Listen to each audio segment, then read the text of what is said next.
Olá, eu sou o Risto Petrov, sou sócio-diretor da RPM Consult, empresa especializada em engenharia de processo e governança corporativa, e eu também estou na TV Relacionamento.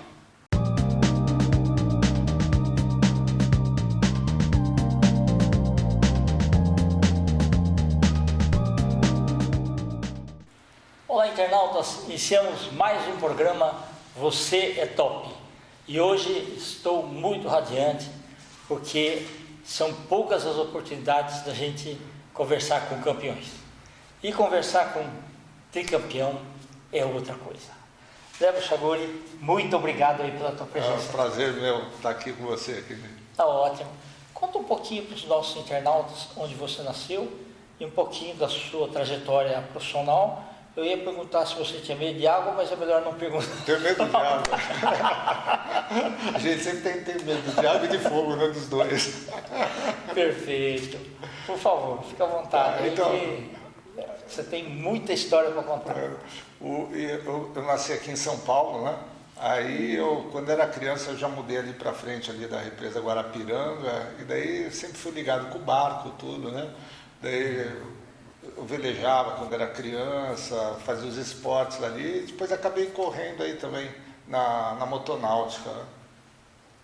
Tudo foi para ganhar confiança. Daí... Fala mais ou menos as épocas aí pra gente assistir. Bom, quando era criança andava de lanche com 7, 8 anos com meu pai ali, aí eu ia correr de lancha, começar a correr de lancha, só que minha mãe pegou e não deixou, muito perigoso, né? Aí acabei, eu tava correndo de atismo, daí eu fui correr de moto, né? E daí foi indo. Depois, mais tarde, mais pra frente, daí voltei a velejar outra vez, competir. E depois acabei entrando aí na motonáutica, que era a minha paixão de criança, né? Falei, pô, agora já tô um pouco mais maduro, aí eu vou começar a correr, né? E daí eu comecei a correr, eu corri aqui em São Paulo, depois eu fui para Campeonato Brasileiro, daí eu ganhei o Campeonato Brasileiro, Paulista, aí depois fui convidado para ir para a Fórmula 1 Sul-Americana, que tem aqui na América do Sul. Aí eu participei lá um ano e depois eu já me chamaram para ir para o Mundial, daí eu fui para o Mundial da Fórmula 1, a Nations Cup, né, que estrear, que são os barcos de Fórmula 1, era mesmo o manager da Fórmula 1, só que eram todos os barcos iguais, motores iguais, né? Ok. E daí eu estreiei, daí foi em 2011, em Singapura, que foi essa categoria, daí eu estreiei lá. E de lá, daí eu estou correndo até hoje aí, já faz um bocadinho que eu estou aí na motonáutica. Legal. Fala um pouquinho sobre a emoção desses momentos aí. Cada vez que você mudava de barco, você tinha, sei lá, mudava a energia, ou você tinha esse grau de confiança que você tem hoje? Não, hoje você tem mais. Cada ano que eu sempre falo, cada corrida é uma experiência, você aprende, independente se você está na frente ou atrás, ou quebrou, ou bateu, é sempre uma experiência, um aprendizado que você tem para as próximas corridas, né? E aqui no Brasil eu corri, era hidroplano, então são uns barcos que a gente faz a curva em drift, então você vai na reta, está ali a 160 km por hora, 180, e quando você entra na curva é quase a mesma velocidade que você vai fazendo em drift ele. Aí no catamarã, aí já é diferente, que é os barcos de Fórmula 1, então você está numa reta, você está acelerando lá 200 e poucos quilômetros por hora, quando chega na curva, aí você abaixa a frente do barco, vou falar uma linguagem assim, para o pessoal que não conhece. Então você tem a ponta do barco, o bico do barco, né? Aí você abaixa e você vira a curva, a gente chega a atingir aí mais ou menos a 7G. Na curva, né? Mesmo que um caça de avião. Do carro de Fórmula 1 ele chega a 4.2, 4.3 e a curva não, a gente pega e faz a 7, então daí já é um outro tipo de barco. Então é questão de você vai acostumando. A aceleração desses barcos, a gente faz aí de 0 a 100 em 2 segundos e meio, de 0 a 200 em 4 segundos e meio. Então assim, muito rápido. Então é diferente, uma categoria da outra. Então, mas é questão de você pegar e você vai se atualizando, né? Você vai aprendendo. Só que quando você começa, cada um tem uma expectativa. A sua já era de ganhar ou não? Eu sempre corri para ganhar, né? Assim, a gente sempre compete, mas é por esporte. Mas não tem um esportista que está ali que está só para passear, né? Todos eles sempre querem ganhar. Mas não importa, você pode pegar em último, penúltimo, não tem problema, mas você está competindo. Mas você sempre tem aquela ansiedade de ganhar. Então você vai tentando fazer o melhor de você, né? Estudando, fazendo as coisas, correndo corretamente, né?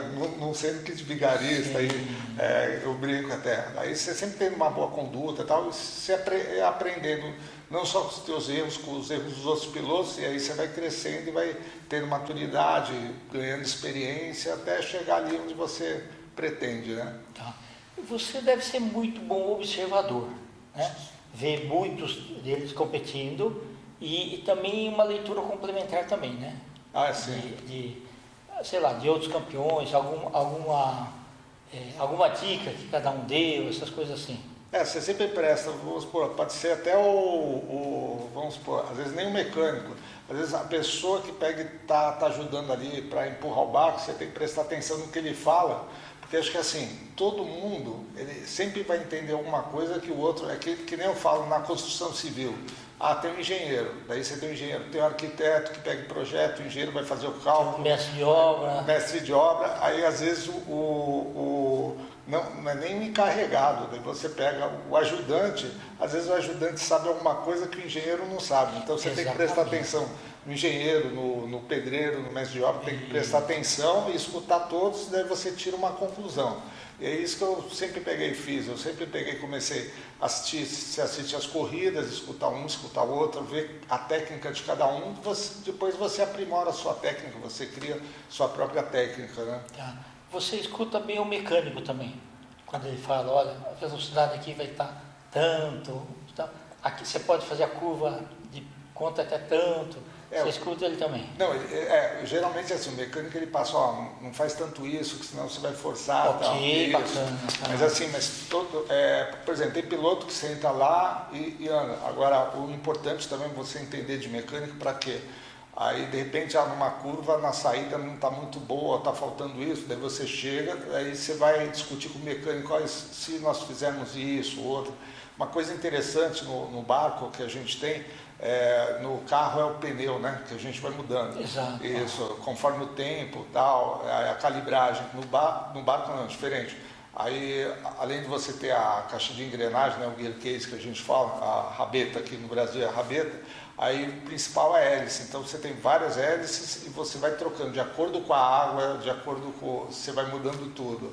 Então, Então, assim, é uma discussão entre o mecânico, você vai conversar com o mecânico, com o chefe de equipe, você vai conversar, daí você vai conversando com todo mundo ali para pegar e tentar um acordo e vai discutindo para ver qual que é melhor para o barco andar melhor, ter um melhor rendimento. Às vezes é melhor você ter um bom rendimento na curva do que na reta, não precisa tanto, dependendo do circuito, né?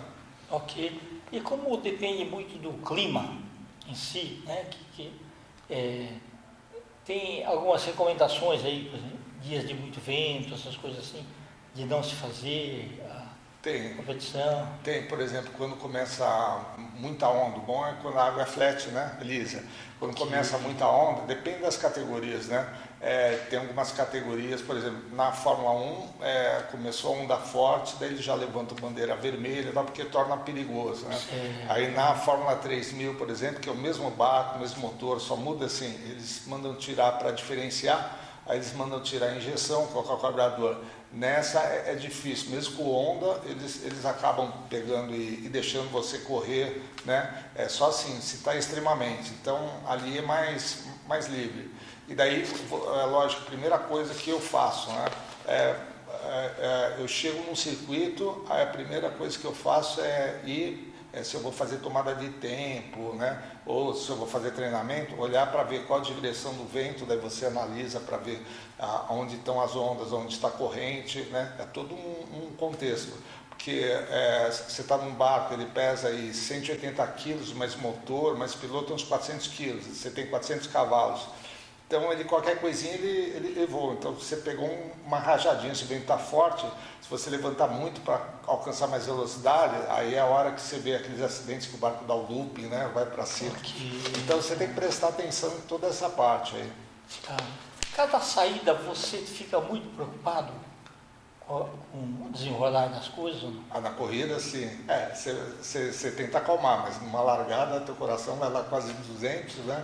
E bate 180, a gente fala. Mas depois que largou, não. Aí você vai mantendo a calma. No começo, não. No começo você tem aquela ansiedade. Conforme o tempo vai passando, você tem que prestar atenção o tempo todo, né? Em todo mundo, em todos os barcos que você está fazendo. Às vezes você está com um tempo ruim, não adianta você querer acelerar muito com onda, de repente você tem um acidente, então você vai maneirando. Você tem que pensar tudo e colocar os prós e os contras do que você vai fazer. Mas a atenção a gente perde aí, corrida é 30 minutos, a gente perde 2 quilos uma corrida de 30 minutos. Então é meio... Não, e tem que estar muito focado também, né? Você tem que concentrar. Sábado eu fui num hotel fazenda e eu joguei boliche, não jogava há muito tempo. Mas é gozado, quando você pode jogar lá, mas muitas vezes ela não te obedece. Ela vai para o lado. Exato. No barco você ainda tem maior controle dele, né? Você tem um controle, mas nem tanto. Assim, cada volta, o que eu falo, você está correndo de carro, de moto, então você tem aquele circuito, todo circuito, vamos supor, curva 1, vamos enumerar. Curva 1, olha, naquele ponto tem uma depressão. A curva 2, tem uma costelinha ali. 3, tem um pouco de óleo ali, está derrapando. Na água, não. Cada volta é uma volta diferente. Por quê? Porque você passou um barco na frente, tem outra água. Tem marola que veio, tal. Então é sempre uma surpresa, como se você estivesse andando numa pista diferente cada volta, né?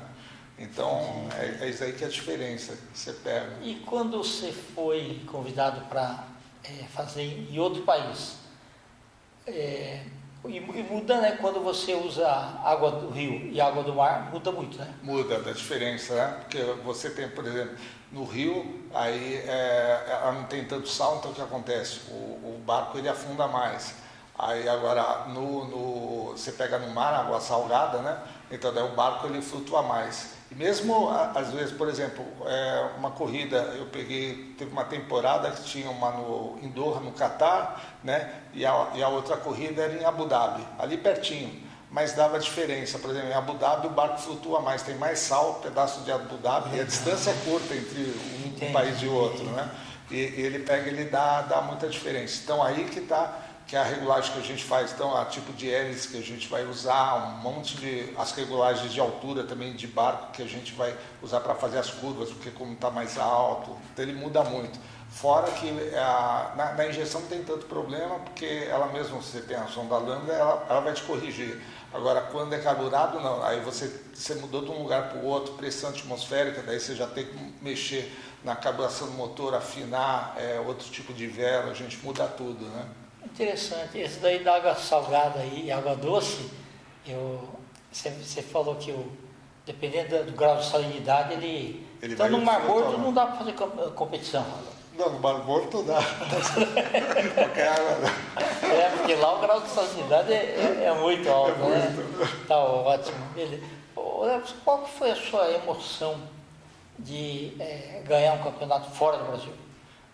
É assim, quando você corre lá, por exemplo, aqui eu nunca tive apoio, nunca tive patrocínio no Brasil, todos os meus patrocínios são lá de fora, mas eu batalhei muito para pegar e conseguir estar lá, né? Aí, para mim, assim, a emoção maior que teve nem foi o campeonato, lógico, mundial, mas foi a primeira vez na Fórmula 1 que eu peguei, eu tive uma medalha de bronze, que eles fazem uma vez por ano, né? A Fórmula 1 na Chance Cup.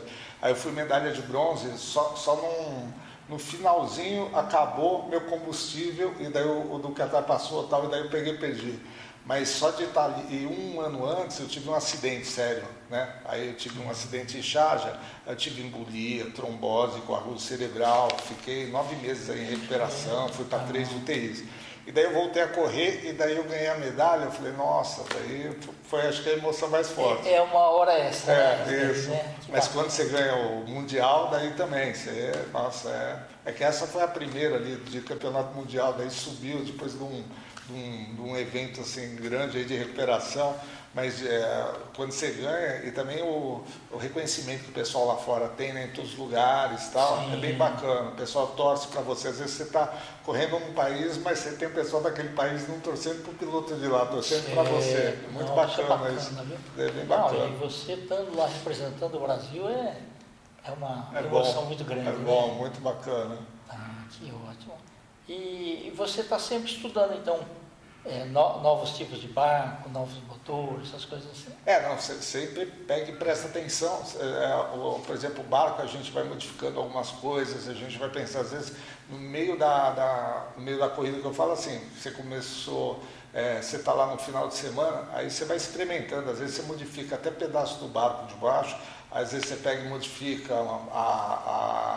o gear case, às vezes a gente pega e modifica alguma coisa, sempre procurando alguma coisa para desenvolver para ele andar melhor, se você tirar um pouquinho ali já resolve, né? Já é melhor. Perfeito. Eu te agradeço imensamente por essa entrevista. Obrigado por ter me convidado. Nós estamos nos instantes finais, eu quero que você volte, inclusive, para você falar na gestão executiva, né? Essa tua parte aí profissional de mercado, tá? Queria que você deixasse uma mensagem para os nossos internautas, principalmente aqueles que têm a vontade, a vocação de praticar um esporte semelhante ao seu, né? E seus contatos, suas redes sociais, fica à vontade. Tá. Bom, no Instagram, Lebo Chaguri, tem também, se procurar no Facebook, também tem. Eu acho assim, pessoal, independente, aquele que gosta mesmo de pegar de algum esporte e tal, não tem que esperar, tem que tentar. Não importa a colocação que ele vai, ou que ele vai começar, ou se ele não vai começar com um equipamento bom ou ruim, não tem problema, mas o importante é ele pegar e começar e batalhar e fazer esportes que ele gosta. Não pode deixar para o futuro, tem que pegar e fazer no dia de hoje, começar já. Perfeito. Ok, muito obrigado. Então, obrigado a você, Kim. Internautas, com os agradecimentos então a esse tricampeão Lebo Chaguri, nós finalizamos mais um. Você é top. Um grande abraço e até a próxima.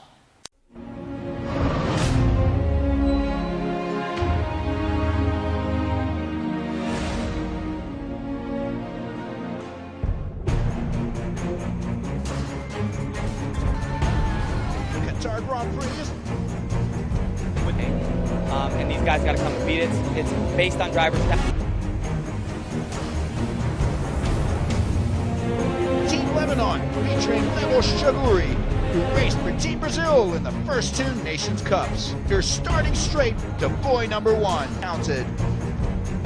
Team Lebanon's Lebo Chaguri had a strong final quarter, moving up from outside the top 10 to set the fifth fastest time, 45.77. Nathan Dahlin second on the starting grid. Third place,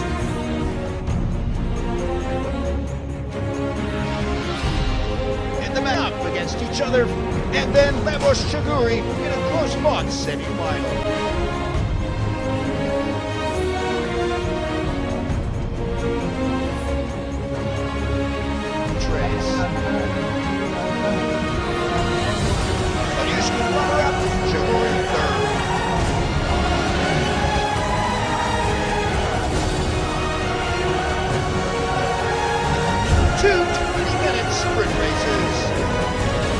Crowds fill the shores of Boots. The lights go out. The First Nations Cup sprint race is on.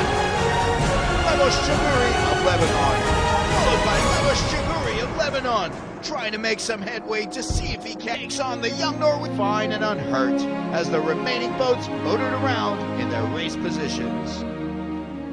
Green flag. The race is restarted as the Lebo Chaguri is third. Then the two Russians, Kitashev and Dmitry, who was third in the match race, also going third here.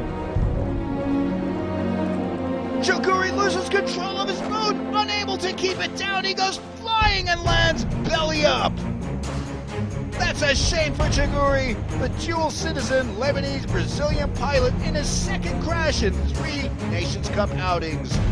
That would be another yellow flag as the rescue boat attends to Chaguri. There it is on the replay. Chaguri flies off